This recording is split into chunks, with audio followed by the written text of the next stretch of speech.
twatineho meeting elizo twanveilinga Petro nomusya Sam Muchunguzi chairperson wa district ya Ntungamo kandi lizandwe twamanveilinga kandi wali abe patron wa third edition ijaza kutandika. So muri kiko twashara mungu utabe twagambire tournament neza kutandika ibiro bibiri opening match obwero then neza finals ziraza no ibiro 8 ibyo kwa mwende. So registration of teams kigendo misho kandi deadline yo registering next week. Nzira muke kuwa kabiragira kubutireho twagumana nebyo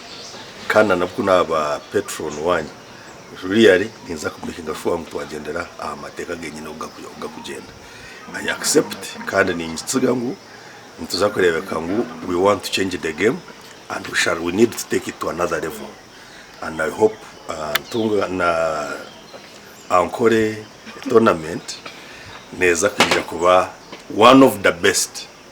in this country, because I've seen the funds, the fund base yahigura mnonga ntunga mutawago mugisha kugira ngo district chairperson wa patron wa ankore district tournament edition 3 tawo mugisha muhawo kandi preparations ariyo nakoreza eza tournament yona kandi neza district nituteka kugira ngo iyi tournament last year twaremerwa finals iyi tournament twasanze twara itwenki ibanda tuzera namani mingi ruga aha edition ya gwira ngo tukantuburabura konkatamani twinamani mingi munonga ntiga abantu mwena kushira munonga abanyibanda mwena muyije hagira kintu tuza gumenyima niko mundo tuzo misho kujya baki